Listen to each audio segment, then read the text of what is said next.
to Pete and Hannah's Watch List. I'm your host, Pete Mitchell. I'm here with my great co-host, Hannah. Hello, people. Hannah, we're here today for AFI Top 100 Revisited. But before we begin, let's tell the viewers and the listeners what they should do. Pretty please leave a like and subscribe to the channels. Leave a comment down below any of your feedback, good or bad. Let us know your favourite movie so far. Maybe your favourite podcast of ours has been.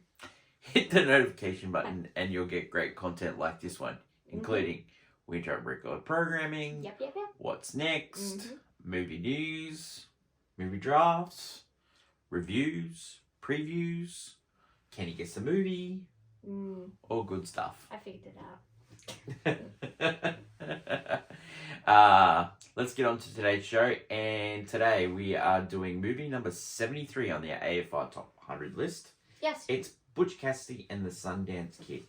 Oh, this one right here. That is correct. Is this the first time you've seen this? Yes. So number 73 on the list, it was number 50 on the original list. Oh wow, what a downgrade, yeah. Yeah, big downgrade. 1969, it's a Western buddy film. Yep. Yeah, it was goes for 110 minutes. We watched it on our own copy, Blu-ray copy. I believe it is on streaming on Disney Plus. Yeah. Yeah. It's 20th Century Fox. Yeah. That's a studio. It was released September 23rd, 1969. Oh. What would you say? This movie is based on a sort of a true story of notorious outlaws, Butch, Cassidy, played by Paul Newman, and the Sundance Kid, played by Robert Redford. Yep. Yeah. That is. We just follow their story. Yeah, they're basically finally basically on the run now because they are having people hunt them down. You know, their crimes are finally being, punished in a way. Crime, boy. Or, I don't know. 20th Century Fox. Well, we now know it's owned by the great Disney Corporation. Oi! Ho What's your favourite 20th Century Fox film, Hannah? Of all time? Wow, that's a big barrel of... I don't know, the only movie that's coming to my head is the Simpsons movie. Because all I'm thinking of, not so much as, the movies, I'm thinking of just the opening, da-da-da-da, da-da-da-da, and I'm just thinking of Ralph doing that bit. That's what's coming to my mind. I think, they have a great catalogue. And I think it's so interesting that this, I like this movie. Can I just say that? I like Butch, Cassidy and Sundance. Wow. Yeah. I do find it, I'll go into it, but it is, this is very similar to a movie we have on this list as well, The Wild Bunch as well. Even the film Bike Riders, where it's like, you're just following you're following criminals. Yeah. And basically, they're just on a warpath of without realizing, they're just chilling like they normally do, but they're slowly but surely coming to their ends, they're meeting their ends, in a sort of way. And it's like, wow, we've had 3 of those movies the exact same, I think, so far, on this list, and 2 of them were full-on westerns. Yeah. 20th Century Fox, that year they had Hello Dolly. They had Undefeated. Hello Dolly! Step right up! My God! Shay, they had the Last Shot You'll Hear, The Hard Contract, 100 Rifles, so a lot of Hello Dolly. westerns. Hello Dolly, love the film, though not a success. Yeah, westerns were I think we talked about this before with the Wild Bunch, westerns were the superhero movies of its time. Yeah, and musicals were a dying breed at that time. Yeah, for sure. Still are. So this movie, based on sort of true story characters, the script was written by William Goldman. Now we've already had a William Goldman movie on this list already, and he wrote He wrote... I don't remember. You don't remember? No.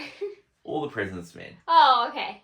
So he worked with Robert Redford. There's a lot. Remember that? Remember we talked about yes, we talked Redford about and having the rights and all that jazz. Yeah. Yeah.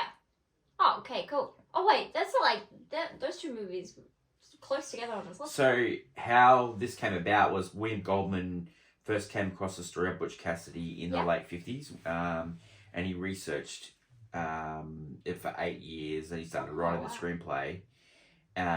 He did not want it to be like an authentic novel. He wanted it to be a movie. Yeah, of course.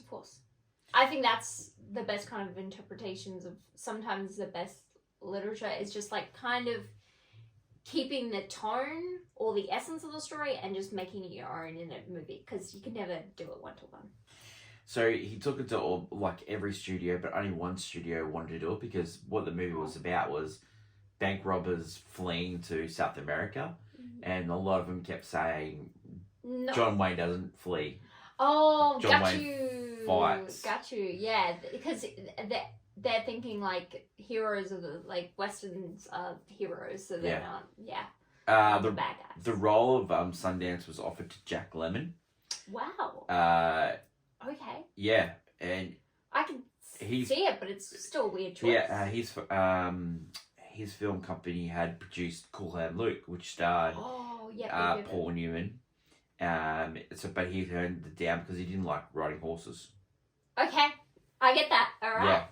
Other actors considered for the role were Steve McQueen, Warren Beatty. Both turned it down. Beatty claimed because his film was too similar to another film that he did, was Bonnie and Clyde. Yeah, of course, yeah.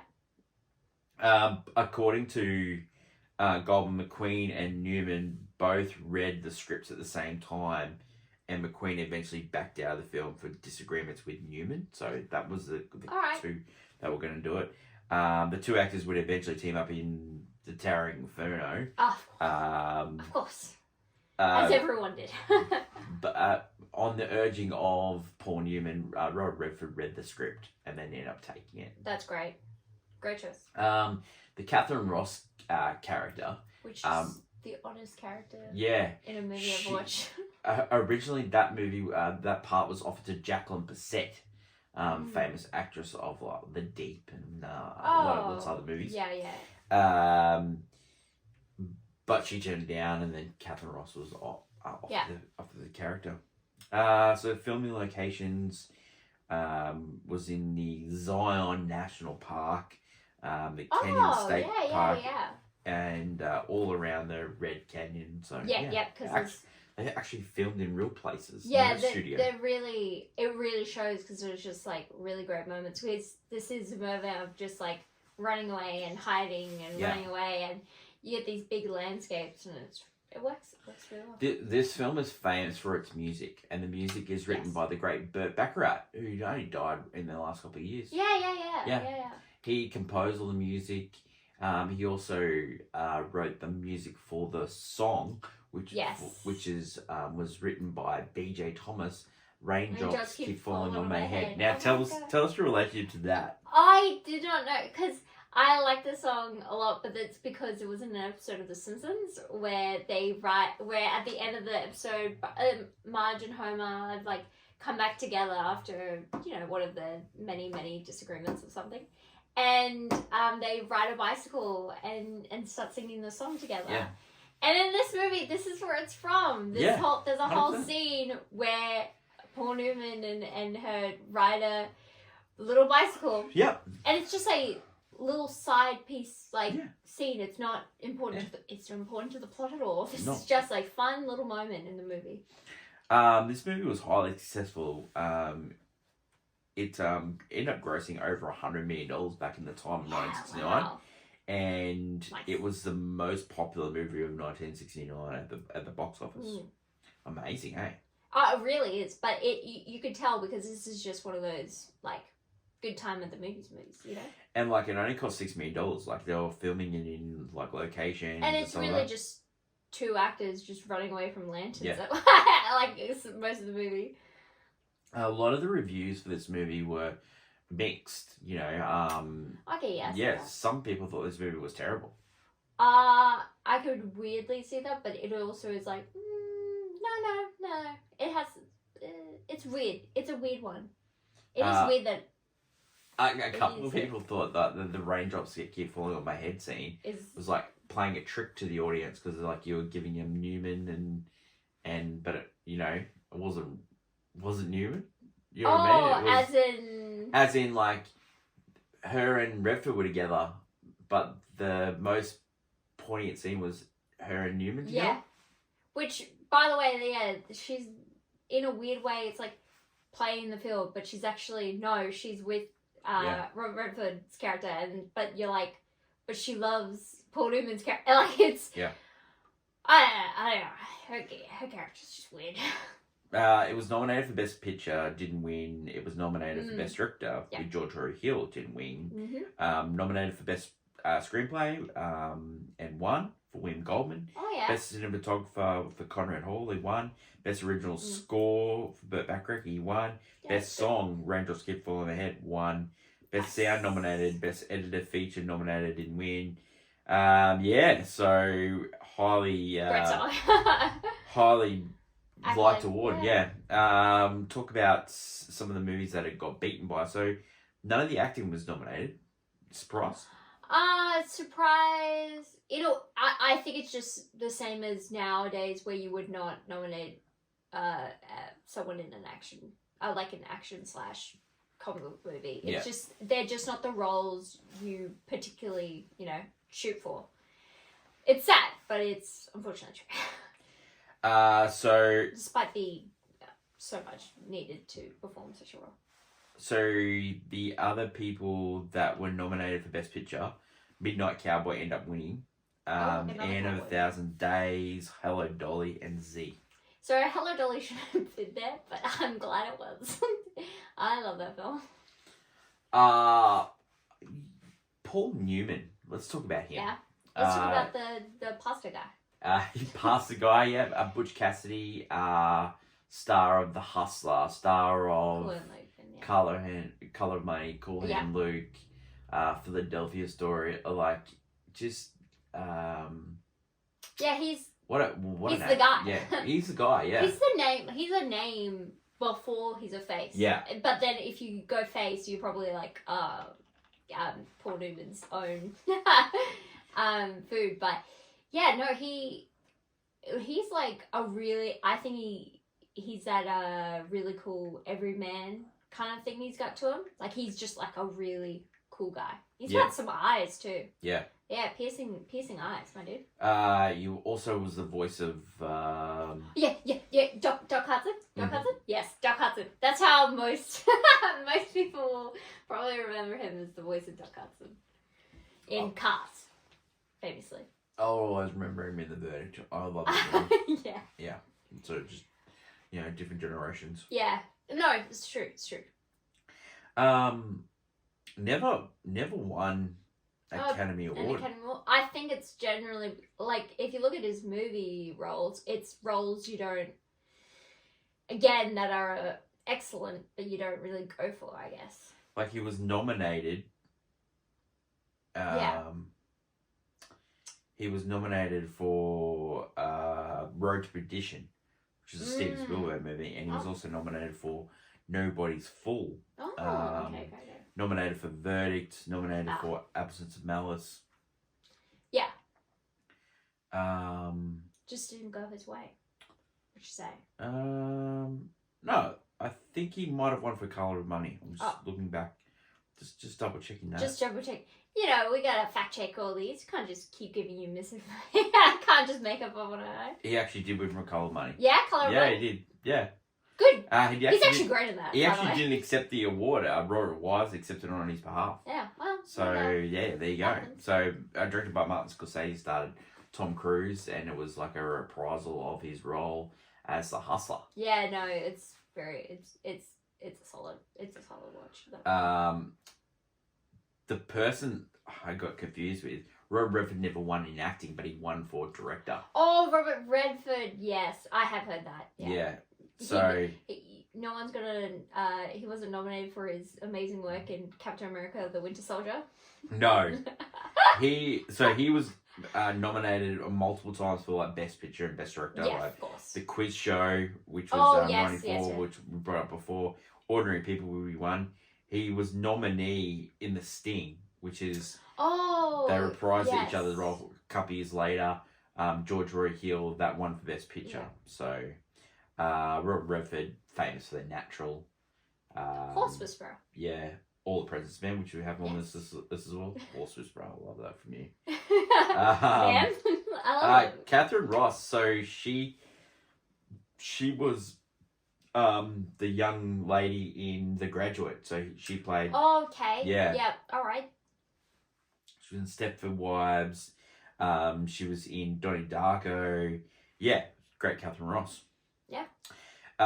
So the movie was directed by George Roy Hill. George Roy Hill, famous director, he won for The Sting. But he also directed Slapshot with Paul Newman. Yep. The Great Funny Farm with Chevy Chase is one of my favourite movies.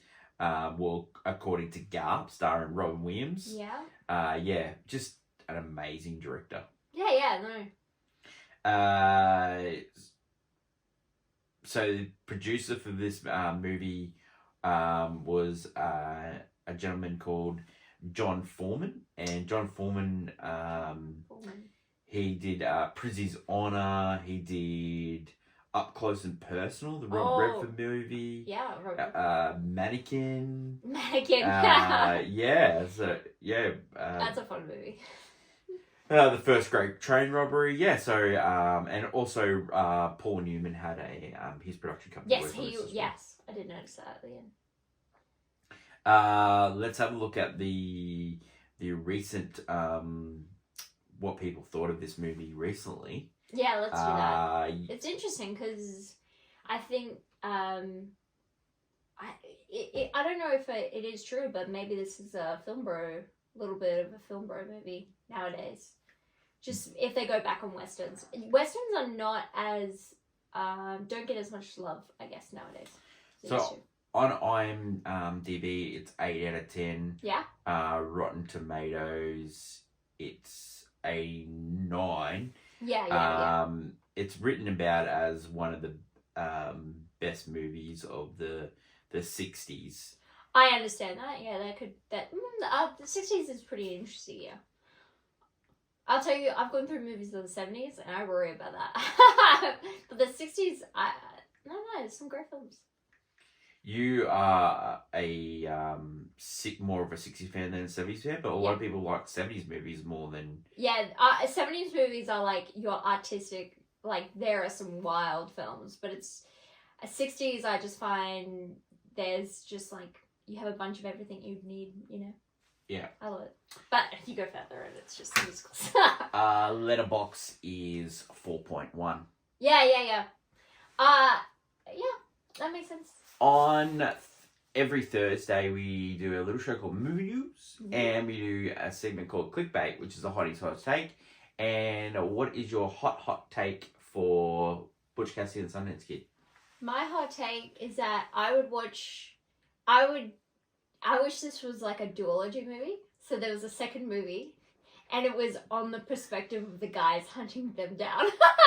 Because in this film, and what it does really cleverly, I find, is that you follow Butch, Cassidy and the Sundance Kid, and them running away. And especially the first half before they escape the first time. It's so intense. Like, there's someone who they've got in that can track them down, and then there's a guy who is bloodthirsty hunting them down. Like, and there's just a crew, and they just keep following them. No matter where they go, they just keep hunting them down. And it's really cool. So I'm like thinking, I've watched another movie where it's just, you just see the cold-hearted justice people seekers, and then like, they just know anywhere these guys go. I could watch a whole film on that. And we've seen some films like that, but I think the fugitive's a mixture of you get both sides, whereas this movie is just the side of the running away. Yeah. And I think grown where we like to watch both sides of the plot nowadays, which I don't mind. But yeah, this film does it really well with just following our criminals. But I think it's so interesting to see those cold hard, like they just wouldn't stop. Like they knew where they were going all the time. I just couldn't. It was pretty cool. Yeah. I'm all for justice and the cops, but they were part bloodhounds. They were bloodhounds. Yeah. I gotta admit, they're pretty cool. I would say my hot take is Paul Newman is one of the greatest Hollywood superstars we've ever had. Really? Okay. Yeah. Yeah. I think he is right up there with any box office star that we've had, you know. He's right up there with Cary Grant, Jimmy Stewart. I guess like the name to pull in. Yeah. Brad Pitt, Clint Eastwood, all those. You put him up against any of them, and Paul Newman's right there, I think. And some of the movies are just absolutely iconic. He has very much. He doesn't have. I wouldn't say he's like piles of trash or anything. No. It's more so. Yeah. It's very. He's always doing a very good performance, no matter what. He had great taste. He had especially with his sauces. The great Paul Newman, we joke about his sauces, but like sauces that we give him like charity and stuff like that. But yeah, just amazing, hey. Yeah. No. I think. It's very, especially because you might get into like the same kind of roles and be typecast, but he really was just good at, I don't know, just being who he was. Yeah. In every movie. Well, he gave a lot of money to charity. And he actually kids' cared. charity. His kids' charity was called Hole in the Wall Gang, which is after his. Yeah, that's so cute. Yeah. I think it's I will say, as a actor, his legacy, even though it expanded to something more, I think he's definitely, his name and who he was has stood the test of time compared to a lot of other big, like think about like back in Hollywood, most don't know any silent film stars that were huge at the time. We don't know their names, no. And then the same with a lot of actors through Hollywood. Most of them have forgotten to time, or unless you're a diehard Hollywood. Well, the first big star was like Charlie Chaplin. Yeah, but I would say even before Charlie Chaplin, there's some other ones that we just like. Oh, Charlie Chaplin was at the dawn of cinema. Okay. All right, the dawn of cinema. It was huge. I mean, Al Jolson, even though he was stage, he was in the first talkie. I don't think you bring up Jolson. See, they got it. Don't bring up that Jolson guy. But no, I'm talking about, it's very hard to be a big name, continue on with that name even after you've gone. Yeah, true. And and if you ever go back to his work, it's great. There's not like, oh, it was alright. Like Cary Grant, you talk about Cary Grant. Not all of his films are great. I love them. Yeah. Not all of them. There are a lot of them are just romance. Like he was just doing a lot of that. Yeah, well, and he's typecast. And also, it was a different thing where he didn't really get to choose his movies. And he Newman, was contracted for it, and Newman had good taste. He could choose his movies. Yeah, and I think that shows. And not every actor has always been the greatest at picking, what their shot. But yeah, it's good to have good taste and be a good actor and have a lasting legacy. I think you're right on that. It's a strange one to pick, but I think you're right on that. The biggest, like one of the best Hollywood stars we've had. Let's go on to Pete and Hannah's review, and we'll start with the scene breakdown. Yeah. So the movie starts in sort of like a sort of silent film sort of aspect with I would say golden wash. It's a vintage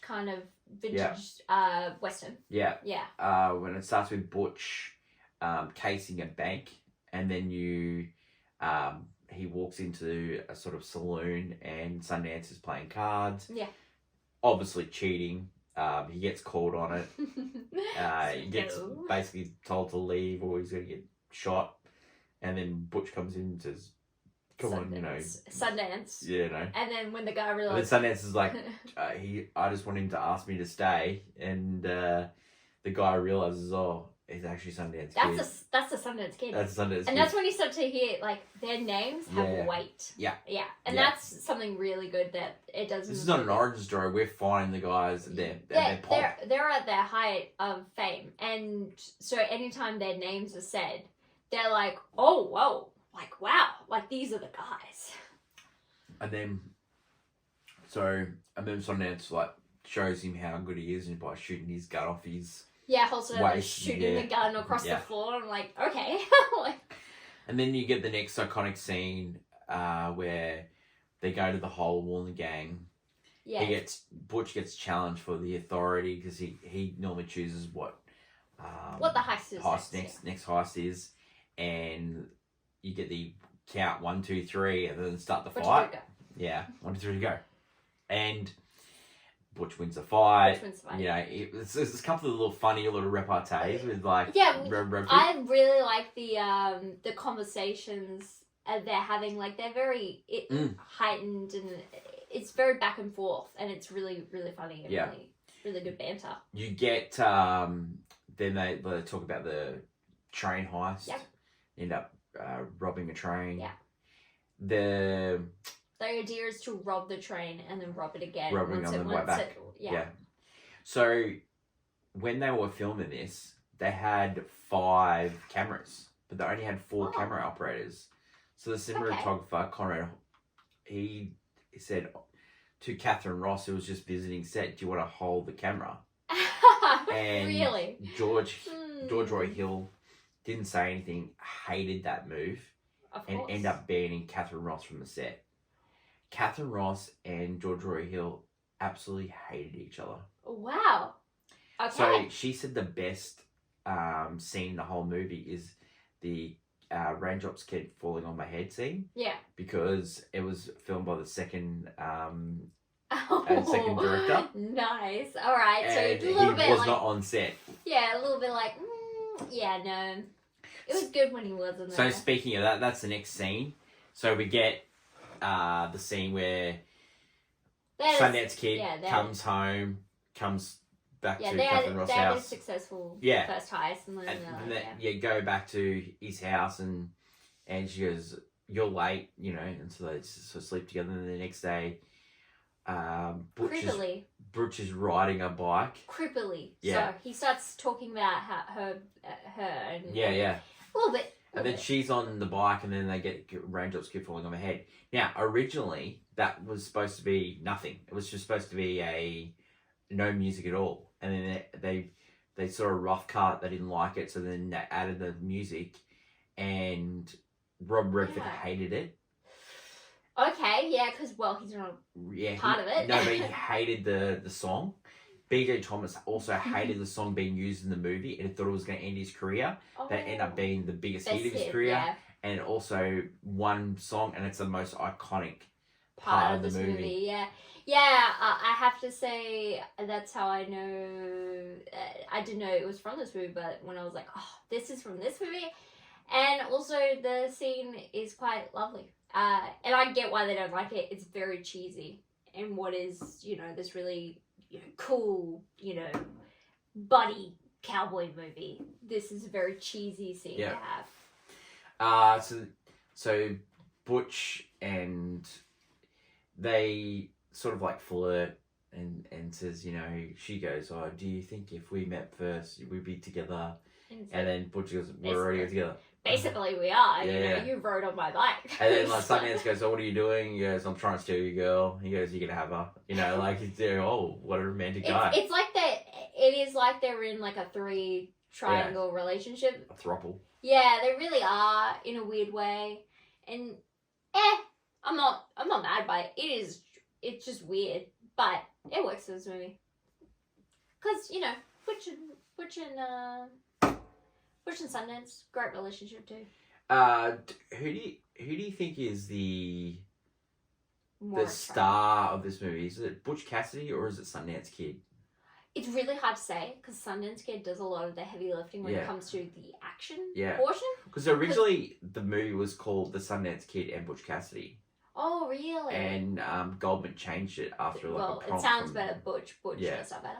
But I think I will say, because Butch is the brains of the operation, Sundance always asks him for what we should do next, and it does fall on him basically when things go wrong. He has to figure it out, and so I would lean more to Butch. You know, there's more shots on Newman in this movie than I would say. Yeah. Very much a close up. You know, he's the Batman and Sundance is the Robin. Yeah. Hate to say it, but that's probably what it is. Yeah. So the next scene is when they rob the train on the back end. Yes, and this they got a much they put a lot more locks in the safe. Yeah. And they end up blowing up it. It's like the whole entire They're like, cabin of the train. And then well, do you think that was enough dynamite? Yeah. Do you, like? Boy. Do you? Even the horses were scared. Do you like movies with trains in them? Yeah, trains are great. Love trains. Anytime train heist. Yeah. Train exploding. Yeah. Train in the way. Oh. Mission Impossible. Loved it so much they did it twice. Yeah. Red light, green light. Yeah. God, the Entity. Yeah. Good times. But what's next? We have. So then the. There was another train coming. No, the Bloodhound. Yeah. There was this little train coming out, and they're thinking, what? And then just out pops all these guys on horses, and they go, wow. And then they're chasing him down, and then you get this scene where they split up and they start taking the rest people. Of the gang and then left. They start taking the bit of the gang out, and then it's just Butch and Cassidy, and they're on foot, and then they're going through mountains. Horses, and then it gets to a next iconic scene. There's a lot of iconic scenes in this movie. Yeah, I'd say a lot in the first half of this movie. Yeah. And the end. Yeah, the first half and the end. So, you get the scene where they're on top of the mountain and they either have to shoot out or they have to dive in. Now, I want to talk about this because it's a big laugh, this scene. Because you get where he says, let's jump. And he goes, no. He goes, why? He goes, I can't swim. And like, oh, the fall will kill you. And everyone laughs. will kill you. And even Paul Newman's laughing. George Roy Hill hated people laughing in this movie. And, okay, which is George Roy Hill, doing the research for this, he seems like a bit of a jerk. Yeah. Bit of a, look, bit of you don't curmudgeon. Understand this is my tragedy. He actually went, after he tested this movie, he actually went in and re-edited it to take some laughs out.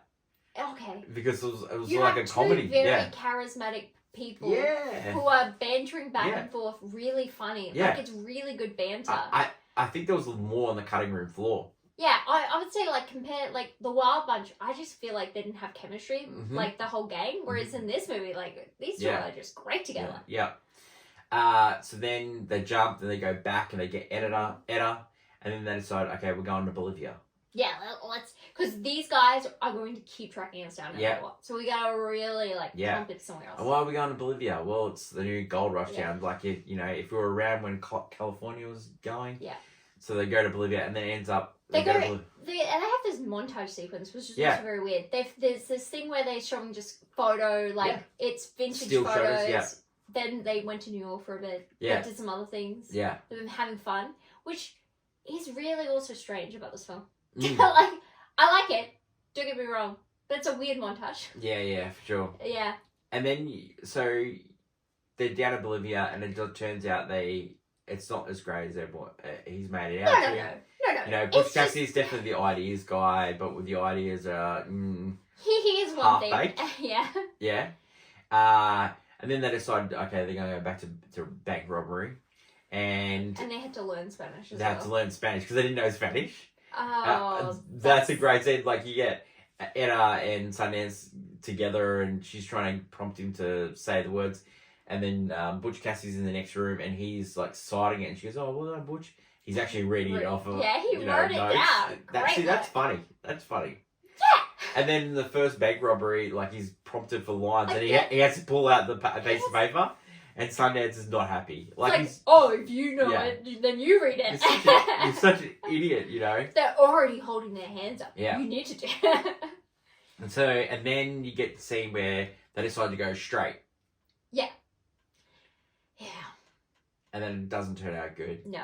And then... They're starting Yeah, this is when they've been found once because they're robbing banks, so they're gonna get caught by a different set of police now. Yeah. And it's like they've again put themselves in another hole. Yeah. They can't get out. And instead of like saving money, the Butch Cassidy's just spending it like a drunken sailor. Yeah. Oh, There's no retirement fund here. They talk about like they had this thing where Butch thought maybe if we enlist, you know, we make our name, we can make major and we can do all this, we can be heroes, right? Yeah. But like you're past that, mate. You're one of the most wanted criminals in America. Yeah, it's over. You're on the deep end. Yeah. You're gone, bub. You're gone. And they just keep sinking themselves more and more. Yeah. And then, so Edda says to them, you know, you could be farmers. And then they go, we don't want to do that. You know, you can do this. No, we don't want to do that. Because we only know one thing. And so we're just going to keep doing it. We're just going to keep doing it. Yeah. It's just digging themselves more and more. And then you get to the gang chase them down again. And then you get the most iconic scene. Yeah. Is this the most iconic scene? Or the holdout?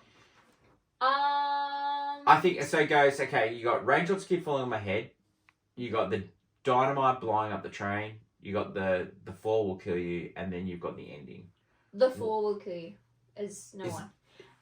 Because I know that line. Everyone's used that, and then I think the shot of them jumping off I've seen before. Like I've seen that actual scene when people do like top 10 movies or like do montage of movies, that's the scene they show. They don't show all the other scenes. Oh. I would say that the final shot of this film is probably the second most, then Raindrops. Because I think the Raindrops just as at the time and maybe like early like 80s and 90s, I just think it's died off as time has gone on. Because not many people go back to this one, I would say. Just a weird way. So then Died on a Blown Train is actually pretty iconic, but it's not that. In real life, the Butch Cassidy and Sundance Kid's gang was called the Wild Bunch, but they couldn't have that name. No, because of already the movie Wild Bunch, so they came up with the Hole in the Wall gang. That's cool. Hole in the Wall gang's a good name for a thing because that's the hole in the wall is the safe. You know, I like it. Oh yeah, no, it worked, but that gang did not last. No, they did not. No, and so the big stick up holdout at the end. I will say Butch's plan to then his next state was like, let's go to Australia, and Sundance is like, why would we even go there? Because they've already shot. They know it's the end of the line. They're just having a lot of fun at this moment in time. And he's just like, well, they speak English for one, and then you can learn how to swim there. And he's like, I'm not swimming. We're not doing that. And it's like, again, a comical moment in tragedy. And it's like, that's where I'm like thinking, how on earth could you even call it? Like, I can see where you're going for the tragic to Cowboys, but my guy, this is at heart. Like, it's got a charismatic comedy. And it's like way more funny than even some of the comedies on this list. 100%. Which is crazy. This is funnier than the apartment. Crazy. You haven't seen The Sting, but a lot of people say it's either The Sting or this. Which one would you rather? For me, The Sting is like a great sequel. It's not a direct sequel, but it's a great sequel to this movie. Yeah. And it's actually, I think it's actually better than the original. Yeah, great continuation of it too. Yeah. All the whole team back together. Yeah. And it's amazing. Let's do our review. Yes. So, reasons to see. This is a great cowboy, western movie. It's a buddy cop movie. It's a buddy cop movie. Buddy outlaw movie. Buddy robber movie. Yeah. A great on the run film. Yeah. Especially this first half where they're on the run. Yeah. I was like, it was lovable. Don't you think this very movie funny. gives off so the other movie Crab from it, like a lot of Ocean's parts, Danny Ocean and it's because the Rusty, the humor, between the two. Oh, yeah, 100%. And you have that relationship, and there's sharing a woman basically in this movie, and you're still like, I like these guys. They seem like 100%. They're also when they rob, even though people know their names, when they're robbing people. They're very nice about it. Yeah. They are gentlemen. And that's the bad thing, because you shouldn't trust them. Yeah, no way. Red flags all around. But, they're nice about it. Reasons not to see? I think it's, no. Knowing, like, the research I've done for this movie and stuff, and just some of the stories that I've read, George R. Hill seems like such a jerk. It puts me off a little bit. Like, this director is unhinged. Yeah. Which is strange, because what he thinks the movie is and what the movie is are two different things. Yeah. It sounds like a bit up himself. But I don't think there's any reasons not to. Yeah. This is a very lovable. So is a lovable your film. recommendation would be watch? Watch. Yeah. 100%. Would you watch this movie again? Yeah, I'd watch it. Yeah. Would you buy it on Blu-ray? Oh wait, we already have. Does it deserve to be on the list? Yes. I think it's hard to say because we will have others on this list. And what I do find strange is that, with Easy Rider and The Wild Bunch, you have very similar type of films. Yeah. With Same very, year. Too. Yeah, as well. And so maybe I'd get rid of, it's hard to say I'd get rid of one of them. I wouldn't get rid of Wild Bunch. I love that movie. Yeah, I like The Wild Bunch, the ending, but I didn't like the rest of the film. Whereas I like all of this film. Yeah. Yeah. Did you like the ending of this movie? I saw it coming in a way because Yeah, for these sure. bloodhounds. I like these guys. They went in it. They went in for justice. Whereas, I would definitely put it on this list. Probably keep it where it is. Maybe position it lower, depending on the other westerns we get on this. But so far, I see it. It's a classic. It's a very classic, also Americana film. Yeah, definitely. I would say it's got very much American blood in its veins. 100%. Rating for this movie? Where would you put it? It's a banger. Banger. Yeah, I was thinking that too. It is a banger. It's got so many iconic moments. Yes. Lines. Yep. It's very good at what it's doing. Yeah. Even though, despite the director or whatever. Only other than the director, the pacing of this movie is a little bit strange. It's the second half after they go to Bolivia. Yeah, the bits in America are fantastic. Because it's just that one thing. It's just Bolivia. It's like a reset because they're restarting their criminal. I forgot to mention there is a movie where they show Butch and Sundance meeting up. Oh. But it's not starring these two. No. Weird Cat was the star as Sundance. He was the greatest American hero. Oh, okay. I'll just, before we talk about what we're going to do on next week's show, I'm just going to look up who stars Butch Cassidy. I'm just doing this live. I was just thinking that, because, of course, when you have something like this, people loved it. Let's try and make more of it. Yeah. Like Dumb and Dumber, why did we need a Dumb and Dumber, prequel? Stuff like that. Didn't make sense. They've tried to make this movie again. I don't think you can, really. You could make something similar to it. I don't think you could capture that. I don't think there are two actors right now or that have that kind of really good banter back and forth. Well, they've tried to make TV shows. Yeah. Yeah, I could see that, but there's not much you definitely are stretching out a plot.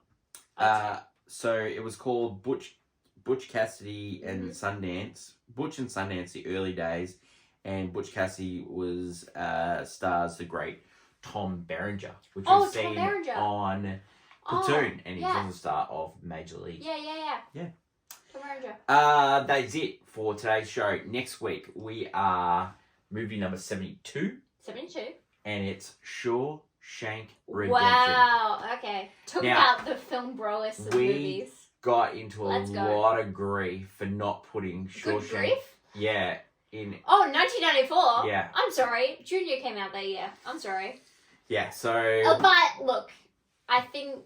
Let's come back. Watch the show. You might think, even though, yes, of course I put Junior as my number one, it doesn't mean I don't have love for a good Shawshank Redemption. Are you sure? You sure you don't have love for it? I'm sure I have love for it. You sure you have love for it? I'm pretty sure. Are you sure? I mean, all of it went to Junior, but I could definitely, like, 1994 was a packed year, guys. Come on. We also had Pulp Fiction. Like, come on. And we did love that too, but we didn't put it out top number ones. We didn't. We love that movie, and we've seen it already on the... We've seen it many times. We've seen I've seen Shawshank Redemption. I've seen probably half this movie a million times, and then the whole movie probably a couple. Yeah. It's on Foxtel now. Or Foxtel. Yeah. Shawshank Redemption, so we're watching it through that. But we also have it on... Do we have it on Blu-ray? You know what? Even if we didn't, we should find it. Yeah, we should. Definitely. That is it for today's show. Thank you everyone for watching and listening. Don't forget to leave feedback, good or bad, on the episode.